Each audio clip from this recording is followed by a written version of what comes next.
dan sambunglah kita punya pengajian bahasa Arab mudah melalui Al-Quran ya. Seingat saya kita dah habis Alam Nashrah rasanya. Ya, hari ni nak masuk Watini wa Zaitun lah kot ya. Saya tak masuk lagi surah tu. Nu'man tu. Lama sangat tu, tahun lepas kan. Okey, tak apalah. Jadi seingat saya macam itulah ya. Sebab itu saya baca Watini wa Zaitun tadi. Jadi saya ingat itulah yang last ya. Sebelum kita hari last Alam Nashrah, jadi kita akan masuk Watini wa Zaitun lah. Nama surah tu pun Az-Zaitun ya. Az-Zaitun. Kita tahu bukan surah Az-Zaitun, maaf. Surah At-Tin. Surah At-Tin macam tu blur pula ustaz ini. Surah At-Tin ya. Surah At-Tin kita biasa dengar buah tin, kita tahu rupa dia pun mungkin kita pernah nampak buah tin.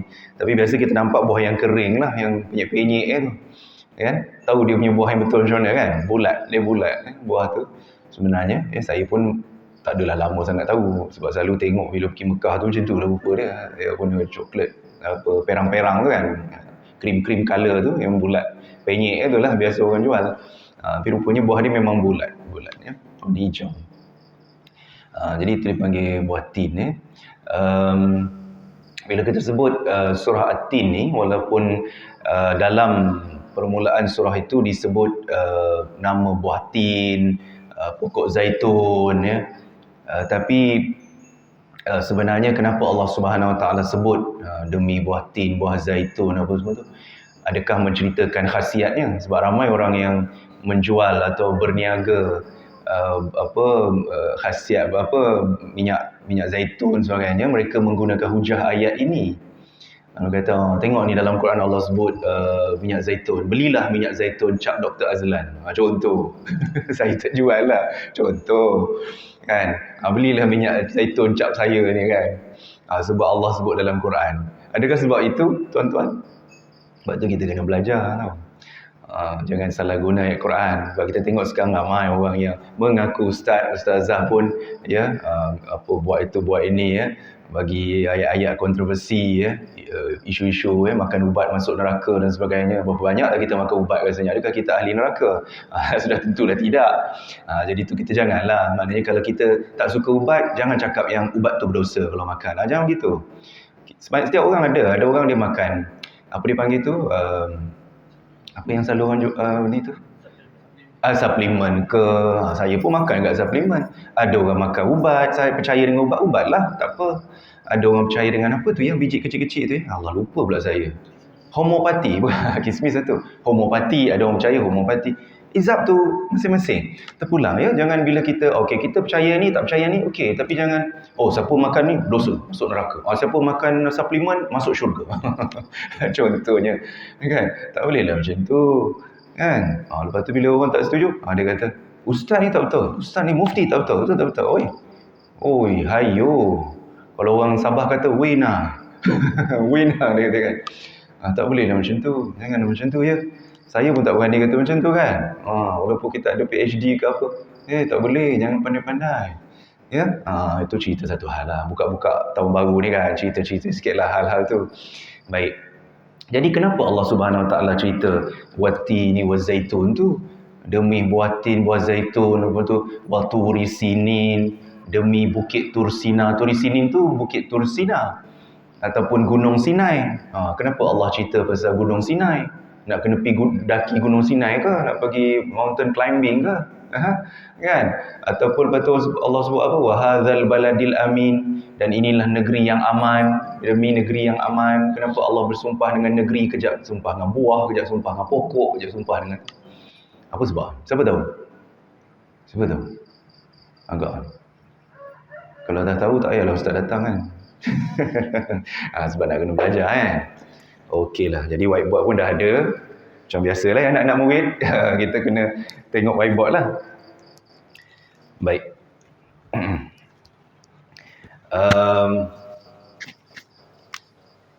Bismillahirrahmanirrahim. Wattini wazzaituni.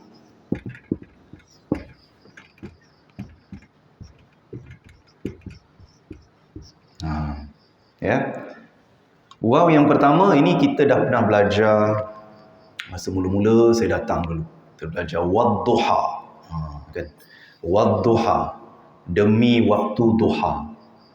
Jadi waw ini maknanya demi. Waw yang pertama maknanya demi. Jadi waw ini dalam bahasa Arab dipanggil waw al-qasam. Waw apa tuan-tuan? Waw al-qasam. Waw al-qasam ni apa? Waw sumpahan. Maknanya Allah Subhanahu Wa Taala bila sebut waw ni macam wadduha tu lah kita belajar. Wati ni maknanya demi buah tin, demi pokok tin. Jadi waw ini maknanya Allah Subhanahu Wa Taala bersumpah dengan pokok tin. Kan kalau kita fikir, kenapa Allah bersumpah dengan pokok tin? Apa special? Kenapa tak sumpah dengan pokok durian contohnya? Orang kita suka sangat durian. Saya tak suka durian, tu pelik tu. Bukan tak suka, boleh makan tapi tak cari. Orang bagi, alhamdulillah, tak bagi tak makan. Tak cari dekat tepi-tepi jalan tak ada. Ya. Jadi waw al-qasam, sumpahan. Ini kita dah belajar dulu lah, saya dah terangkan. Cuma yang lebih ketara ya. Lebih ketara sebab wadduha tu kita tak nampak sangat sebab wadduha ni wadduha bila dia dekat ujung dia ada alif bengkok namanya. Alif bengkok ataupun dalam bahasa Arab dipanggil alif maksurah. Alif maksurah ni bila dia ada dekat ayat, kita tak nampak dia punya original baris. Dia tak macam wati ni sebab belakang dia nun. Bila belakang nun baru kita tahu bila ada waw sumpahan, setiap perkataan yang termasuk dalam waw sumpahan, perkataan selepas dia akan baris bawah. Sebab itu kita baca watini. Kita tak baca watinu. Kita tak baca watina. Kita baca watini.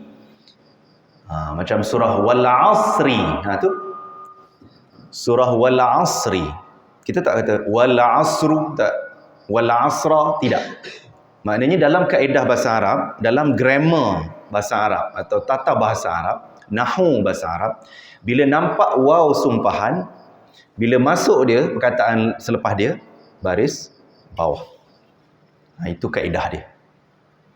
Itu kaedah. Sebab itu kita baca wati ni. Dan memang kalau kita tak belajar tata bahasa pun takkan kita baca watinu. Sebab memang kita hafal pun daripada kecil, memang baris dia wati ni.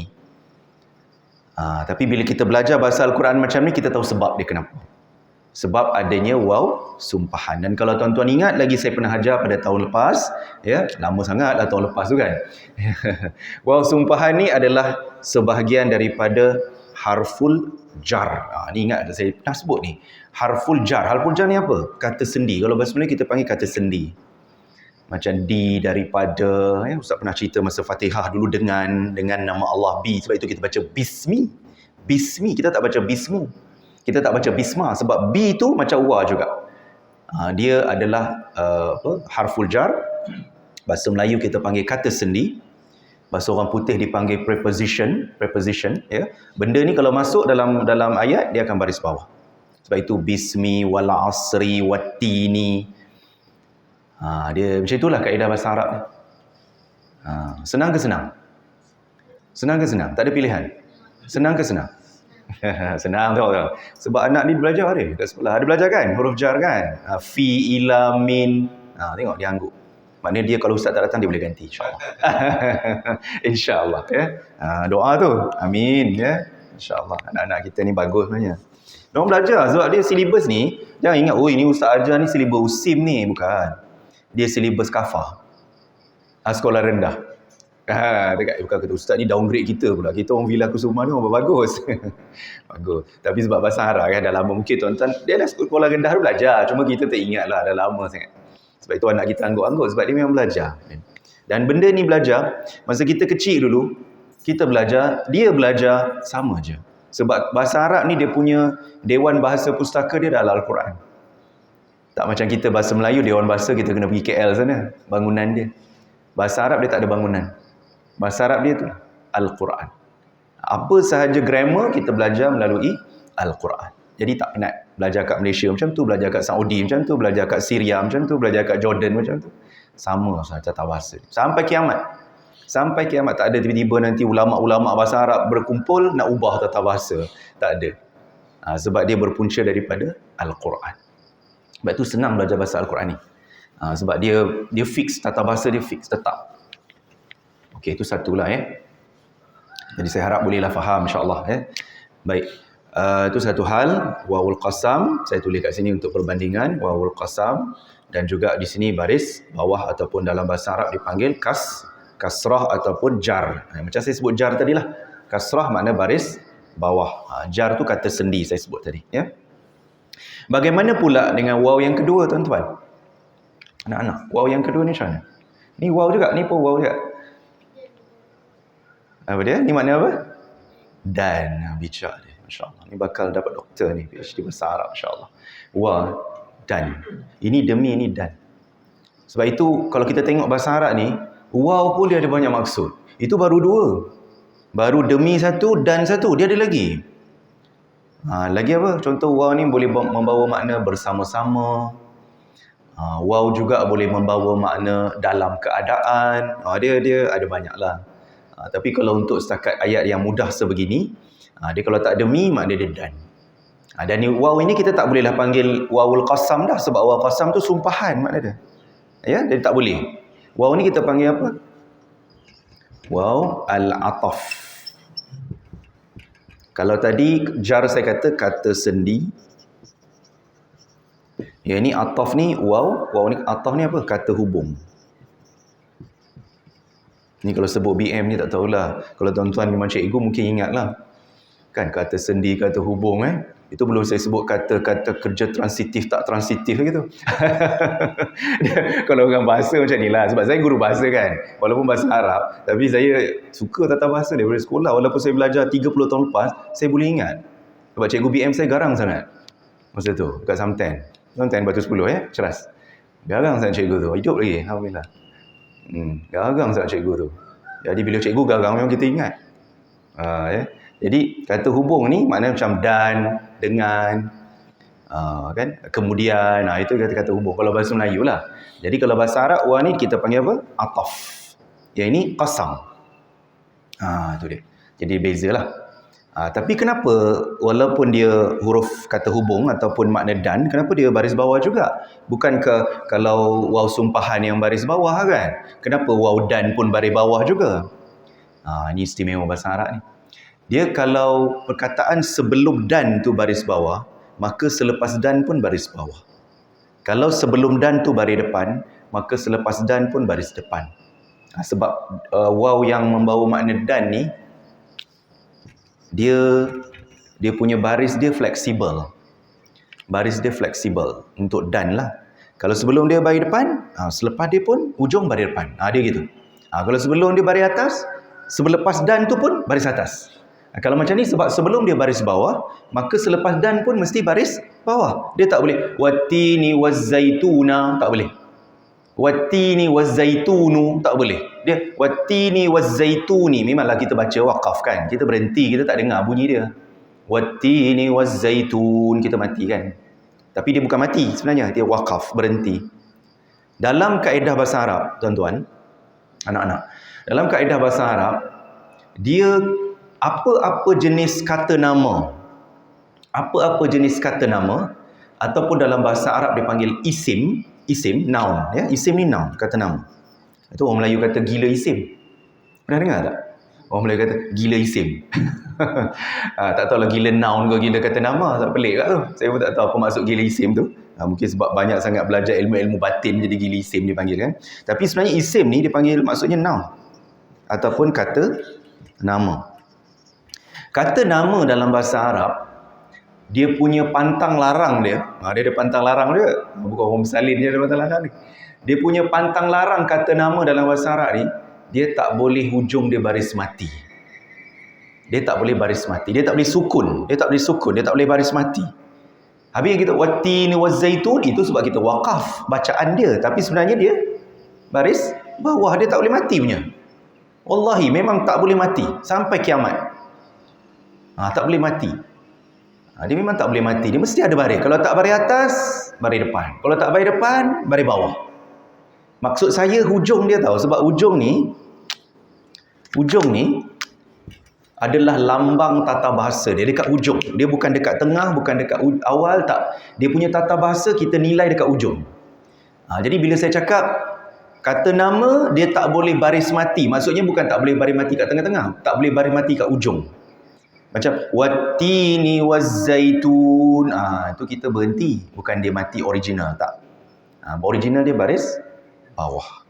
Minta maaf saya suka ulang-ulang supaya tuan-tuan betul-betul faham ya. Kita pun tak kejar-kejar kan. Bukan nak periksa kan minggu depan. Macam anak kita minggu depan periksa. Pening kan budak-budak ni kan. Kejap-kejap periksa, kejap periksa tapi untuk orang balik bilang ke semua, kalau nak periksa saya buat. Soalan anytime ada. Bank soalan ready je dalam laptop. Tak adalah. Okay, tak ada kita belajar ni nak ilmu je kan.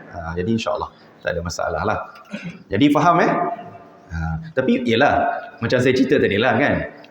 Bila sebut demi tin buah zaitun ni, adakah sebab khasiat dia ke apa ke? Dia sebenarnya bukan. Bila Allah Subhanahu Wa Taala, tuan-tuan, bersumpah dengan sesuatu, bermakna dia ada kaitan dengan masa sebenarnya. Dia ada kaitan dengan masa. Masa. Demi buah tin buah zaitun, masa apa ya agaknya? Dia ada kaitan dengan masa nabi-nabi tertentu. Nabi-nabi tertentu. Ini berdasarkan tafsir ya. Saya tidak membuat rekaan sendiri. Ini berdasarkan tafsir. Saya kalau tak baca tafsir pun saya tak tahu ya. Sebab kita tengok buah tin buah zaitun pokok kan, itu khasiat dia bagus. Memang tak dinafikan khasiat buah tin, khasiat pokok zaitun, kita pun tahu. Kita pun biasa consume benda tu kan. Tapi dia ada kaitan dengan zaman nabi apa agaknya? Buah tin dengan zaitun. Nabi apa? Kalau tin, nabi apa? Kalau az-zaitun, nabi apa? Agaknya nabi apa? Kita ada 25 rasul yang wajib diketahui. Nak nasyid ke? Jangan suruh Ustaz nyanyi, nanti hujan lebat kan? Nabi apa kau? Nabi Yusuf. Pandai dia menembak. Alhamdulillah. Tembakan dia jauh sikit tu. Nabi apa yang mula-mula? Nabi Adam alaihissalam. Nabi Adam alaihissalam kat mana? Kat sini. Ini Nabi apa? Zaitun. Zaitun Nabi apa? Lepas Nabi Adam apa? Adam, jangan nyanyilah, nanti hujan deh. Adam, lepas Adam, Idris kan. Kalau kita hafal 25 rasul nyanyi lagu Raihan tu kan. Adam, Idris, lepas tu Noh. Jadi Noh lah jawapan dia. Masya Allah kan. Kalau kita tak belajar, kita tak tahu tuan-tuan. Betul tak? Kita tak terfikir benda tu. Mungkin tuan-tuan ada yang tahu. Tapi biasanya orang tak tahu. Biasanya orang tak tahu. Kenapa Nabi Adam dengan buah tin? Apa relevannya ataupun apa logiknya? Ya, Nabi Nuh juga dengan zaitun. Ketika Nabi Adam AS berada di dalam syurga, ya, Nabi Adam AS dan isterinya Sayyidatina Hawa, kita orang Melayu panggil Hawa, Siti Hawa, salah tu, Hawa. Sebab tu saya suka tulis bahasa Arab supaya tuan-tuan nampak. Di Melayu memang gitu, Hawa. Penghawa dingin pun Hawa, Siti Hawa pun Hawa, Hawa pun Hawa. Tak adalah. Itu orang Melaka kan. Jadi, ya, dia macam ni ejaan dia. Ya, macam ni. Jadi, ketika dalam syurga, Nabi Adam AS dan Sayyidatina Hawa, dia tak ada Siti dia Hawa je nama dia. Apabila nak menutup aurat baginda berdua, pakaian syurga. Tapi apabila Allah Subhanahu Wa Taala melucutkan pakaian Nabi Adam AS, ya, ketika berada di syurga nak turun ke bumi, turun ke dunia, maka mereka mengambil daun-daun pokok tin dalam syurga untuk menutup aurat baginda berdua. Itulah kisah dia.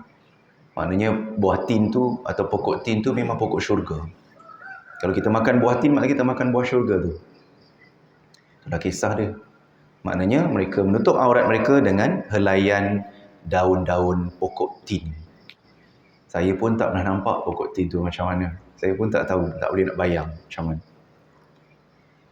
Agak apa orang kata, satu yang sangat nostalgik lah sebenarnya, buah tin ni atau pokok tin ni. Bagaimana dengan Nabi Nuh AS pula? Nabi Nuh alaihissalam ini apa pula kaitan dengan zaitun? Kita tahu apa sejarah Nabi Nuh yang sangat popular? Bina Bahtera, insya-Allah. Bina Bahtera Nabi Nuh. Nabi Nuh ni usia dia berdakwah kepada, dalam Quran Allah SWT sebut Nabi Nuh ni dia berdakwah kepada umatnya selama berapa tahun? 950 tahun. Bukan 950 jam, bukan 950 bulan, 950 tahun. Lamanya, Masya Allah. Memang tak adalah manusia sekarang hidup selama itu. Mana kalau dia berdakwah 950 tahun, berapa agaknya umur dia? Takkan lahir-lahir terus berdakwah. Kalau kita fikir logik kan. Dakwah 950 tahun. Maknanya umurnya lebih daripada 1000 tahun. Umur Nabi Nuh ni. Ada yang kata 1017, ada yang kata 1050. Itu kita tak nak bahas lah. Kita pun tak tahu exactly umur Nabi Nuh tu berapa. Cuma yang kita boleh kata umur Nabi Nuh lebih daripada 1000. Sebab dia berdakwah saja 950. Tapi yang beriman kepada Allah berapa? Berapa bilion yang beriman kepada Allah? Sekarang kita pakai bilion-bilion je istilahnya. Berapa? 70? 80. 80 ke 84. Tak sampai 90. Bukan 90 ribu. Bukan 90 juta. 90 orang. Berbaloi ke tak berbaloi? Kalau kita memang kita mengamuk satu kampung tuan. 950 tahun berdakwah. 90 orang, 80 orang je yang beriman. Nabi SAW dah wafat, tapi umat Islam semakin lama semakin bertambah. Berbilion umat Islam. Kan, Nabi Nuh dakwah penat. Rasulullah dakwah 60 tahun, 50 tahun saja. Tapi tak putus-putus orang masuk Islam. Sampai hari ini, sampai kiamat. Itu pasal apabila kesabaran Nabi Nuh tu dah sampai pada tahap yang maksimum, dia berdoa kepada Allah Subhanahu Wa Taala untuk diturunkan bala.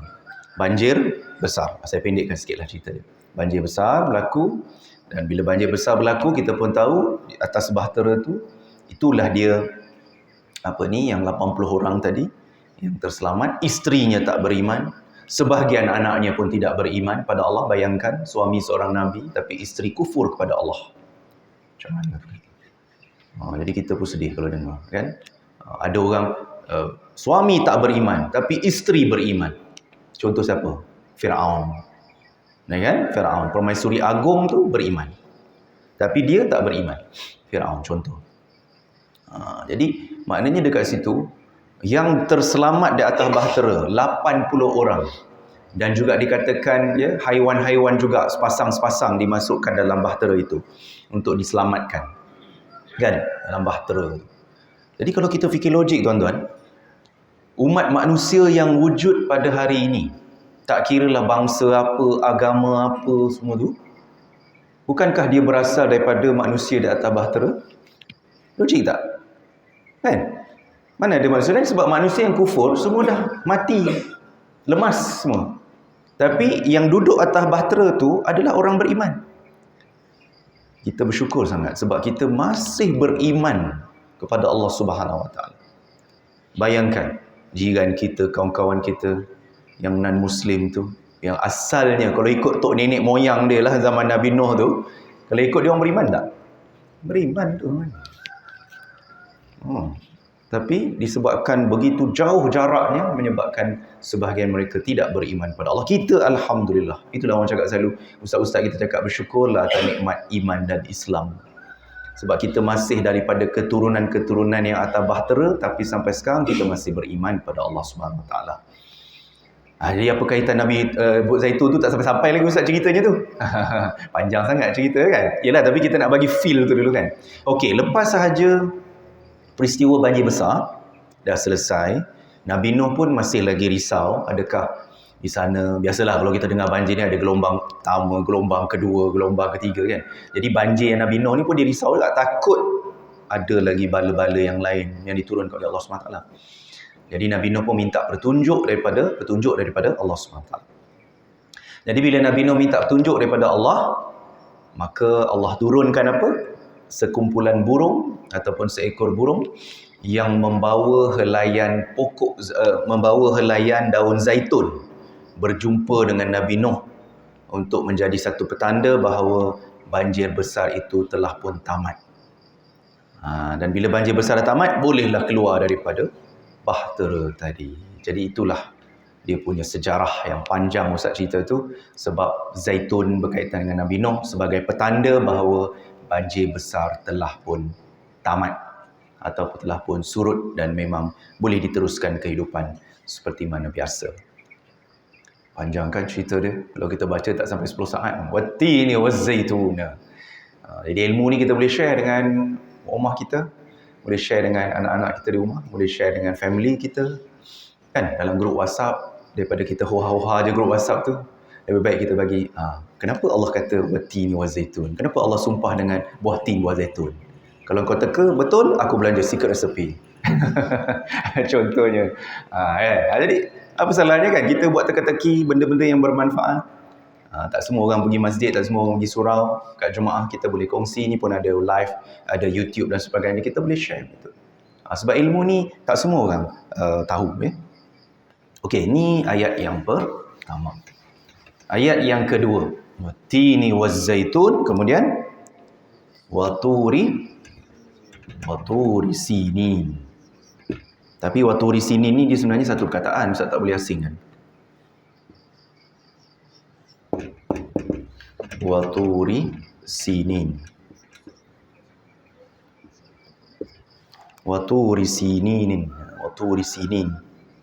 Waturi sinin tak ada apalah. Dia ni waw dan juga. Ataf.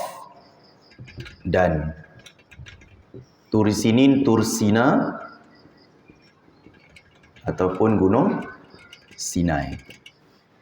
Gunung Sinai ni ada kat mana? Dekat Mesir. Betul. Tapi dia panjang Gunung Sinai ni sebenarnya. Dia macam banjaran. Tapi memang dia macam banjaran. Tapi dia boleh dikatakan dulu adalah sebahagian daripada negara Syam. Sebab bumi Gunung Sinai ni dia sebenarnya dia terletak di selatan Palestin dan sebagainya. So dia, tapi sekarang memanglah betul macam anak kita sebut, memang dia sebahagian daripada negara Mesir. Ya. Gunung Sinai ni, kenapa Allah Subhanahu Wa Taala pun bersumpah dengan Gunung Sinai ni tuan-tuan? Kenapa? Dia ada kaitan dengan Nabi apa? Nabi Musa alaihissalam. Sebab kita tahu peristiwa Nabi Musa ni terlalu banyak dalam Al-Quran. Dia sangat detail. Dia sangat terperinci. Dia sangat terperinci. Walaupun Quran turun pada Rasulullah sallallahu alaihi wasallam, tetapi cerita Nabi Musa tu memang sangat banyak dalam Al-Quran. Detail daripada dia lahir itu bini lah, panjang cerita dia kan. Tapi spesifiknya di Gunung Sinai ni kenapa? Sebab Allah Subhanahu Wa Taala Nabi Musa alaihissalam boleh bercakap-cakap dengan Nabi Musa alaihissalam secara direct. Ya, jadi peristiwa itu disebut dalam Al-Quran, tapi bukan surah Wattin wa Zaitun. Cuma saya tak ingat surah apa. Tapi dia ayat dia wa kallamallahu Musa taklima. Surah apa ya agaknya? Ustaz? Ada ustaz sini ni, saya tahu. Tak nak tunjuk kat saya je. Wa kallamallahu Musa taklima. Maknanya apa? Allah bercakap-cakap dengan Nabi Musa secara direct. Maknanya Nabi Musa, mukjizat dia boleh bercakap dengan Allah. Nabi Muhammad sallallahu alaihi wasallam boleh bercakap dengan Allah tak? Boleh tak bercakap dengan Allah? Of course boleh. Lagi hebat Nabi sallallahu alaihi wasallam, sebab Nabi Musa bercakap dengan Allah Taala dekat mana? Gunung Sinai. Gunung Sinai dekat mana? Dekat bumi. Rasulullah SAW cakap dengan Allah kat mana? Peristiwa Isra' dan Mi'raj, iaitu di Sidratil Muntaha, di Arash Allah. Maknanya semua mukjizat nabi-nabi lain semua ada pada Rasulullah sallallahu alaihi wasallam. Tak kira boleh hidupkan orang mati ke, boleh apa, pulihkan orang sakit ke, apa ke. Nabi-nabi kita tahu, Nabi Isa kan, dia punya mukjizat sebagai Nabi Ibrahim. Kita tahu. Apa sahaja ada pada nabi lain, semua ada pada Rasulullah. Bila Nabi lain wafat, semua mukjizatnya habis. Nabi SAW pun bila wafat, semua mukjizat Nabi habis. Kecuali Al-Quran. Itu saja. Nabi lain, mati, habis. Wafat, habis. Tak ada. Nabi SAW wafat, habis semua juga. Kecuali Al-Quran. Mukjizat yang hidup sampai bila-bila. Sampai kiamat. Sebab itu, bila disebut Nabi Musa boleh bercakap dengan Allah, apa yang Nabi Musa bercakap dengan Allah? Antara ayat-ayat yang tapi kita belum sampai kepada ayat tu sebab kita ambil surah Lazim kan. Kalau tuan-tuan tengok surah An-Nazi'at contohnya, ayat surah kedua dalam juzuk 30. Surah An-Naba, kemudian An-Nazi'at, juzuk Amma kan. Dalam tu ada cerita Nabi Musa bercakap dengan Allah SWT tentang apa? Tentang bagaimana nak ajar Nabi Musa kaedah untuk berdakwah kepada Fir'aun. Methodology of dakwah. Bagaimana method nak digunakan, kaedah, strategi nak digunakan dakwah kepada Fir'aun. Adakah dengan cara mengecam, menghina Fir'aun? Kata Fir'aun ni, kau ni dah lah ahli neraka. Kau bila nak insaf? Tapi Nabi Musa tak cakap macam tu. Allah SWT perintahkan Nabi Musa untuk bercakap dengan Fir'aun, walaupun Fir'aun ni memang confirm lah dia punya membership ahli neraka dia 0,0001. Dia memang orang pertama yang paling teruk sekali ahli neraka, Fir'aun. Tapi Allah kata pada Nabi Musa apa dia? Berdakwahlah kamu kepada Fir'aun dengan lemah lembut, sopan santun. Tu Fir'aun tu. Allah tak kata kepada Musa, kamu jumpa Fir'aun, kamu kecam dia. Kamu hina dia. Kamu cakaplah dia ahli neraka. Kamu cakaplah dia manusia tak berguna dan sebagainya. Boleh. Sampai tu saya cakap awal-awal tadi kan, macam mana cara kita berdakwah. Kalau kita cara macam ni kita tak setuju yang ni, jangan kita kata kita je betul, orang lain salah. Tak boleh. Macam saya macam ni lah dakwah saya. Lembut je cakap slow je. Sebab apa, memang saya style macam ni. Nak marah-marah pun nak buat apa tuan-tuan, orang hebat-hebat. Takkan nak marah pula kan. Jadi cara orang lain-lain. Tapi kita tak boleh. Tengok cara Nabi pun nak dakwah tu pada orang kafir tu. Allah kata nak dakwah pada orang kafir yang memang dah sasar zalim tu. Kan, dah sasar zalim. Tapi Allah kata dakwah cara baik. Jangan dakwah cara kasar. Manalah tahu kau dengar cakap. Yalah memang takdirnya Fir'aun tak dengar cakap lah. Tapi Allah nak ajar siapa? Dalam Quran Allah turunkan cerita Nabi Musa nak ajar siapa sebenarnya? Nak ajar Rasulullah sallallahu alaihi wasallam, nak bagi tahu tengok Firaun, Nabi Musa ajar dia macam ni. Jadi engkau wahai Muhammad, kalau kau nak berdakwah kepada Abu Lahab, Abu Jahal dan geng-geng di musyrikin Quraisy ni, kau kena dakwah cara macam tu. Dakwah cara lemah lembut. Walaupun memang confirm dia orang tak dengar kata. Memang confirm dia tak dengar kata kan. Walaupun sebahagian orang musyrikin buat akhirnya masuk Islam. Tapi kalau macam Abu Lahab, Abu Jahal memang tak dengar kata lah. Tapi Allah kata dakwah lembut, sopan santun, cara berhikmah, cara bijaksana, jangan mengecam, jangan menghina. Nampak kan? Itu Gunung Sinai. Dan Gunung Sinai ni juga bukan setakat Nabi Musa sebenarnya. Dia ada kaitan juga dengan Nabi Isa alaihissalam. Nabi Musa, Nabi Isa. Sebab selepas Nabi Musa wafat, ialah ada beberapa lapis Nabi-Nabi lain. Tetapi antara Nabi yang popular adalah Nabi Isa juga. Kenapa? Kerana Nabi Isa pun lahir di kawasan Palestin juga. Ya, kawasan yang dikatakan Nabi Isa tu lahir di Bait Laham. Bait Laham ni saya pernah pergi di Palestin, saya pernah pergi. Tapi Bait Laham ni kalau sekarang dia jadi tempat majoriti Arab Kristian lah, Bait Laham. Bait Laham. Ejaan dia macam ni. Kalau ikut makna asal Bait Laham ni rumah daging. Baitun apa? Baitun? Rumah, laham daging. Laham daging, ya. Bait Laham. Jadi laham tu daging. Jadi Bait Laham ni ada di Palestin, dan dia memang tempat dia majoriti Kristian lah situ. Ya. Nazareth. Itu nama apa? Nama Latin dia, betul. Nama Latin dia. Tapi memang kalau dalam bahasa Arab memang inilah. Kalau bahasa Melayu pun kita guna Bait Laham jugalah. Bait Laham. Jadi di situ ada gereja. Dan kalau kita tengok kisah Nabi Isa ni memang panjang lah. Kisah dia kan banyak cerita. Kisah dia pun sama macam Nabi Musa juga. Ada beberapa persamaan. Macam cuma beza dia kalau Nabi Isa ni lahir tanpa bapa kan, tanpa bapa. Dan itu semua dengan izin Allah Subhanahu Wa Taala jugalah, kerana Sayyidatina Maryam ibu kepada Nabi Isa alaihissalam ni, dia adalah seorang yang abidah ataupun orang yang sentiasa beribadah kepada Allah Subhanahu Wa Taala, tetapi tidak pernah dicampuri mana-mana lelaki, tapi bagaimana boleh mengandung, ya, itu adalah kuasa Allah. Bila Allah sebut kun fayakun, mana bolehlah Ya, tapi kalau sekarang tiba-tiba mengandung, itu na'udzubillah min zalik lah. Dia kata jangan ini Nabi ini macam Nabi Isa ni. Tak ada kalau sekarang, jangan main-main. Na'udzubillah min zalik. Jagalah keturunan kita, anak-anak dara kita, anak-anak gadis kita, anak remaja kita. Zaman-zaman fitnah ni sangat dahsyat ya. Baik. Jadi kisah Nabi Isa pun alaihissalam pun begitu. Apabila syariat Nabi Musa alaihissalam telah banyak diselewengkan oleh Bani Israel dan sebagainya, maka turun pula Nabi Isa alaihissalam, dan Nabi Isa membawa ajaran Nasrani, kitab Injil. Menggunakan kitab Injil. Saya bagi yang simple je lah, ringkas-ringkas.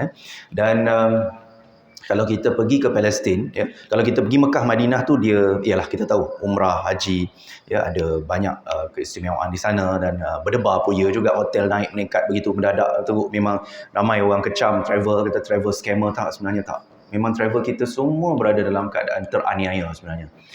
Sebab ialah mula-mula kita janji semua hotel dekat-dekat 50 meter sebagainya, package 7,000 sebagainya, 8,000 kan. Tapi tiba-tiba sampai sana Arab tu cancel, dia bagi dekat orang lain. Dia bagi kat orang lain sebab apa? Orang lain tu bagi mahal harga, duit lagi banyak. Yang Malaysia booking, dia cancel lah. Tak baik kan? Tu yang ustaz-ustaz geram kan? Macam Dr. Arif, Datuk Izzah Arif kata apa? Saya baiklah Mekah Madinah tu kat sana. Kan? Arab Saudi ni dia bernilai sebab apa? Ada Mekah dan Madinah je. Kalau tak ada Mekah Madinah, kita takkan pergi. Tak ingin nak pergi Arab Saudi. Kan? Sampai macam tu lah dia kata kan. Sebab marah kan? Sebab benda ni bukan travel yang scammer. Memang tu dia punya kartel dia panggil istilah dia kan. Itu Mekah Madinah lah. Tapi sekarang pun kita dah boleh pergi Palestin. Keistimewaan Palestin ni kita boleh belajar macam kisah Nabi Musa tu satu cerita. Nabi Isa punya kisah memang banyak. Kalau kita pergi Palestin, kita boleh ziarah selain daripada Bait Laham tu, kita tak turun pun sebab ada gereja kat situ. Tapi yang betul-betul dekat Baitul Maqdis tu, Baitul Maqdis ni dia ada satu gereja. Gereja ni kita boleh masuk dan kita boleh melawat lah. Dia panggil gereja Kiamat lah, ataupun The Church of the Holy Sepulchre. Nama gereja tu lah. Jadi gereja tu, bila kita masuk, kita boleh tengok sejarah. Dan dalam gereja tu lah dikatakan adanya jasad Jesus Christ. Bukan Nabi Isa lah. Kita tak percaya sebab Nabi Isa, kita tahu Allah SWT angkat Nabi Isa ke langit yang kedua. Jadi Jesus Christ tu yang disamakan muka dengan Nabi Isa yang disalib. Yang disamakan mukanya. Jadi dia ada dalam tu. Tapi kami yang orang Islam ni, kita tak adalah pergi beratur. Pergi orang-orang yang beratur tu kebanyakan orang Filipin. Orang Filipin memang ramai pergi Baitul Maqdis. Filipin dia kuatkan dia punya Kristian kan. Filipinos, orang Jepun juga, orang Korea ramai Kristian juga. Orang putih tu memang ada lah. Tapi memang ramai orang Philippines. Filipin ni memang ramai. Orang Korea ramai. Dekat situ boleh masuk. Siapa je boleh masuk. Tak kira agama boleh. Tak ada masalah. Tapi jarang kita nampak orang Yahudi. Jarang lah. Tapi turis tu memang ramai. Jadi bila masuk aja dalam gereja tu, yang uniknya gereja tu, walaupun gereja tu adalah Kristian, tetapi kunci gereja tu dipegang oleh orang Islam. Itu uniknya dekat Palestin. Banyak kita boleh belajar. Memang menarik, interesting sebenarnya. Kalau kita ada rezeki nak pergi, boleh. Tak ada masalah. Dan dalam gereja tu lah dikatakan jasad dekat mana Jesus Christ tu disalib. Disalib tu dia, bila masuk gereja tu dia ada macam tangga naik ke atas. Naik ke atas tu, dekat tempat tu dia kata dia disalib. Dekat atas tu Jesus Christ lah. Kita bukan kata Nabi Isa, kata Jesus Christ. Dekat situ lah kita boleh nampak orang Kristian merangkak-rangkak, cium tempat yang dia disalib tu apa semua. Kita boleh nampak lah benda-benda tu. Kita boleh nampak. Dan bila masuk gereja tu tadi, depan gereja tu dia ada macam ada tempat macam pembaringan macam tu. Dikatakan dekat situlah mayat Jesus Christ itu dimandikan dan diuruskan. Jadi orang-orang Kristian yang datang, mereka akan cium tempat tu lah. Kita tengok je lah kan. Kita tak percaya. Kita tengok je lah sejarah-sejarah tu. Menarik, sangat menarik. Lepas tu dia kat dinding tu dia tunjuk lah peristiwa-peristiwa macam mana Jesus Christ tu disalib, apa berlakunya, macam mana dia diuruskan. Dia ada macam gambar-gambar potret macam tu. Saya tak ingat potret ataupun batu-batu yang dicantum-cantumkan untuk bentuk itulah. Jadi banyak menarik lah cerita dia. Jadi kita boleh pergi kat Palestin ni, tak payah risau lah. Kita boleh melawat ke situ untuk tengok sejarah. Dan dia ada tempat juga yang mana di situ juga tempat dekat mana Nabi Isa alaihissalam, Nabi Isa alaihissalam ni bukan Jesus Christ. Nabi Isa alaihissalam tempat dia kali terakhir dia makan bersama sahabat-sahabat dia sebelum dia diangkat ke langit. Ada. Nama tempat tu dipanggil The Last Dinner. The Last Dinner. Maknanya tempat dinner yang terakhir Nabi Isa alaihissalam sebelum diangkat ke langit. Kalau orang Kristian mungkin percaya sebelum dia disalib gitu. Tapi kalau Nabi kita, Nabi Isa sebelum diangkat ke langit, itu tempat dia. Macam banyak sejarah dia, memang menarik lah, very interesting. Ya, kalau dia biasanya kalau yang betul-betul banyak orang buat umrah campur dengan Baitul Maqdis, dia tak puas sebenarnya. Dia umrah jangan campur. Kalau saya begitulah. Tapi adalah ada orang dia nak suka campurkan Turki lah apa. Tapi kita asing elok. Umrah Mekah, Madinah asing. Palestin tu pergi Palestin je. Sebab Palestin kita tak payah risau sebab dia bukan kita kena buat umrah ke apa, tak ada. Sebab Palestin ni kita ziarah, kita semayang di Masjid Al-Aqsa dan sebagainya. Tapi memanglah dia kalau yang bagus, saya tak ada, bukan duta mana-mana travel, tapi yang saya boleh recommend lah kalau tuan-tuan nak pergi dengan Ustaz Abdullah Al-Amin tu yang IKIM, ALCC Travel. Itu memang dia punya fokus dia memang Palestin je. Dia memang jarang buat urusan umrah sebagainya. Dia sekali-sekali ada tapi jarang.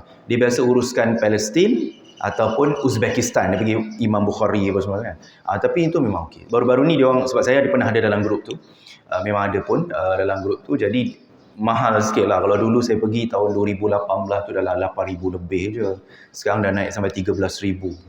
Agak mahal jugalah sebab duit kita kan. Duit kita jatuh. Tapi memang kalau kita ada rezeki lah nak pergi, memang bagus. Saya galakkan sangat pergi Palestin. Memang banyak sangat kita boleh belajar. Jangan takut pergi Palestin. Ustaz, kita kena duduk dalam kemah pelarian ke Ustaz? Hotel dia 4 star tau tuan-tuan. Dekat Baitul Maqdis tu. Dia punya wifi lagi laju pada wifi kita. Jangan takut. Tu dia. Okey, panjang cerita dia sikit lagi Dah 7.22 dah. Maturisi ni wa hadzal baladil amin. Kita habis 4 ayat je lah. Wa hadzal baladil amin. Wa dan hadza ini, balad negeri, amin aman. Kalau kita tengok dari segi bahasa Arab, kalau kita tengok tadi kan, daripada awal semua baris bawah. Wattini wazzaituni wa turi sininin wa hadzal baladil amini. Semua baris bawah. Sebab dia daripada pangkal tu, dia kan yang waw sumpahan tu, dia baris bawah. So, apa saja yang kaitan dengan dia, semua baris bawah. Kalau dia 4 ayat lah baris bawah. Kan lepas ayat ni kan, laqad khalaqnal insana, dia dah putus dia punya sumpahan tu. Dia dah cerita lain. Jadi bila cerita lain habislah. Dia putuslah dia punya baris bawah tu. 1, 2, 3 semua baris bawah. Ujung. Kecuali hazal lah. Hazal ni pun sama, silibus budak-budak juga. Hazal ni kita panggil isim isyarah. Isyarat-isyarat itu ini itu kan. Jadi maknanya hazal ni adalah kata tunjuk. Hazal. Dalam bahasa Arab dia panggil isim isyarah. Isim isyarah. Isyarat. Isim isyarah. Okey. Jadi ada isim isyarat. Okey. Jadi dia menunjukkan apa? Dia cuma dalam bahasa Arab ni, macam saya cerita daripada dululah. Isim isyarah ataupun kata nama dalam bahasa Arab ni, dia ada lelaki, dia ada perempuan. Dia ada muzakkar, dia ada muannas. Muzakkar, muannas. Lelaki, perempuan. Jadi tak kira orang ke benda ke apa saja, semua ada jantina. Jadi ini bukti bahawa kalau hadza ni makna lelaki lah. Sebab balad ni dia tidak ada ta marbutah. Dia kalau ada ta marbutah dikira perempuan. Tabulat dikira perempuan. Tapi sini sebab tak ada tabulat, jadi tak ada tabulat dipanggil haza. Sebab kalau ini bagi perempuan, hazihi. Kalau kita jumpa dalam Quran hazihi, itu memang perempuan lah. Inilah tu tapi perempuan. Ini haza ni, ini lelaki. Sebab balad walaupun negeri tapi dikonsiderkan sebagai lelaki. Sebab dia tak ada, ejaan tu tak ada ciri-ciri perempuan. Dia tak ada ciri-ciri perempuan. Jadi, wahadzal baladil amini. Negeri yang, dia sebenarnya ada yang lah. Dia kalau dalam bahasa Arab, tuan-tuan nampak sini ada alif lam. Sini pun ada alif lam. Sini baris bawah, sini baris bawah. Ini ciri-ciri kata sifat dalam bahasa Arab. Sifat, adjektif. Kalau dalam bahasa Melayu, bahasa Inggeris kita panggil adjektif. Kata sifat. Sifat dia apa? Negeri apa? Negeri yang aman. Kan? Negeri yang sentosa, negeri yang tentram. Dan negeri yang tentram ni merujuk kepada apa? Merujuk kepada apa? Demi negeri yang tentram ini atau negeri yang aman ini, merujuk kepada apa? Makkah, mumtaz. Makkah al-Mukarramah. Mekah saja anak, Mekah saja ya. Tak termasuk Madinah lah, tapi itu sekarang termasuklah Madinah. Tapi kalau ayat ini memang tafsirannya adalah Makkah al-Mukarramah. Maknanya nama lain bagi Mekah adalah Al-Baladul Amin. Sebab Mekah ni dia ada banyak nama. Dia dalam bahasa Arab, mungkin Ustaz pernah cerita dulu. Kalau ada satu benda yang mempunyai keistimewaan yang sangat dahsyat, dia akan ada banyak nama. Macam saya cerita dulu, nama Allah ada 99. Allah tu satu, tapi nama Allah banyak. Nama Rasulullah pun ada banyak. Ada 200 saya bagi tahu dulu kan. Nama Rasulullah ada 200. Walaupun Rasulullah tu seorang. Nama Mekah ada banyak. Nama Madinah ada banyak. Nama Al-Quran ada banyak. Semua ada banyak. Nama kiamat. Macam-macam surah saya baca tadi. Surah Al-Ghashiyah tu nama kiamat. Jadi apa sahaja yang ada banyak nama, maknanya dia memang punya keistimewaan. Salah satunya Mekah. Sebab itu kita biasa dengar Makkah dalam Quran. Bakkah, Baladul Amin. Pernah dengar Ummul Qura? Universiti Ummul Qura.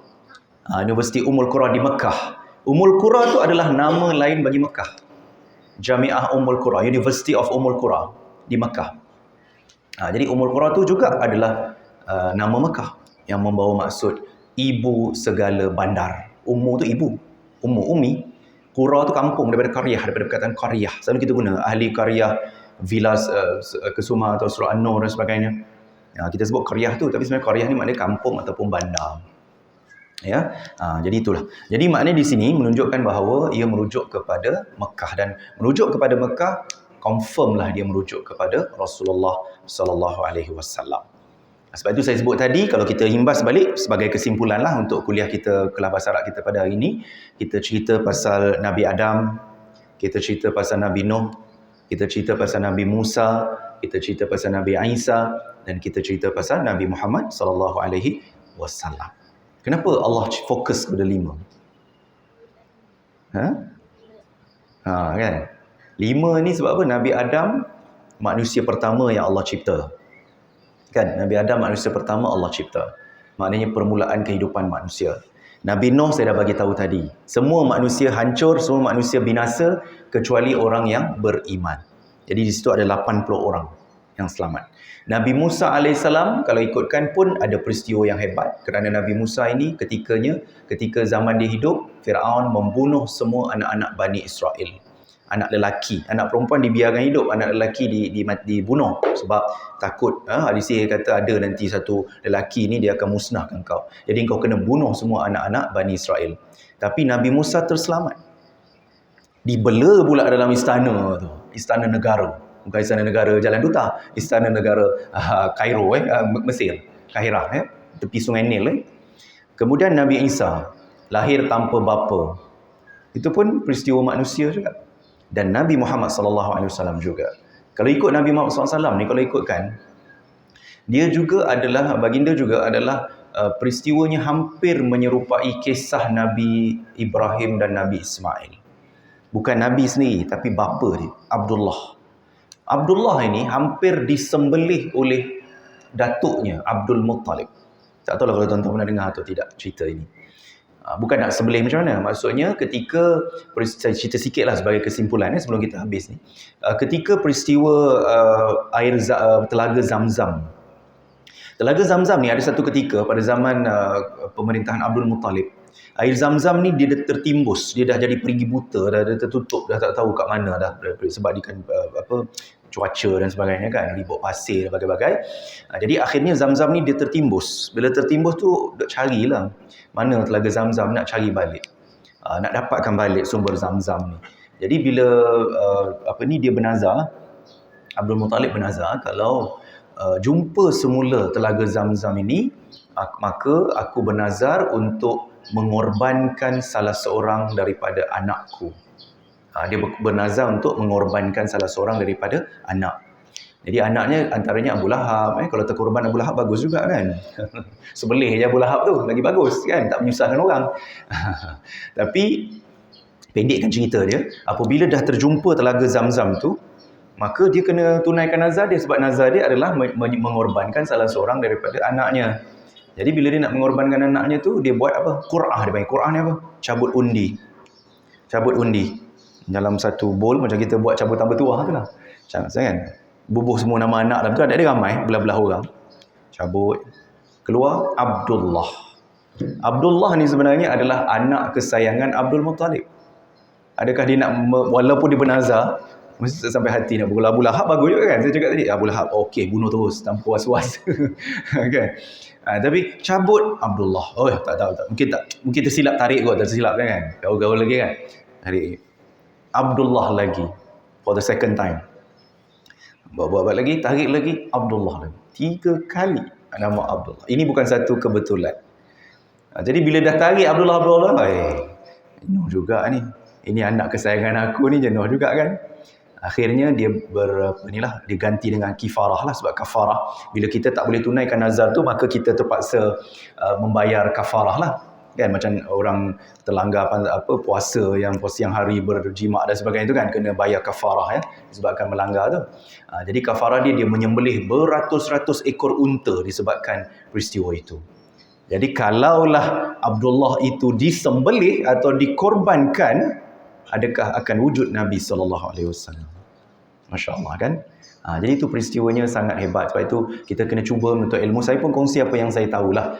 Bukan semua pun saya tahu. Jadi apa sahaja yang ilmu yang ada saya share dengan Jemaah Surah An-Nur. InsyaAllah mudah-mudahan pada masa akan datang, ingatkan saya nanti sampai ayat 4 saja. InsyaAllah nanti kita akan sambung lagi lah untuk ayat-ayat seterusnya. Dan kaitan antara 5 era Nabi-Nabi itu dengan ayat seterusnya, laqad khalaqnal insana fi ahsani taqwim. Ada dia punya kaitan tu. Apakah kaitannya? Kita tunggu episod yang akan datang insya-Allah.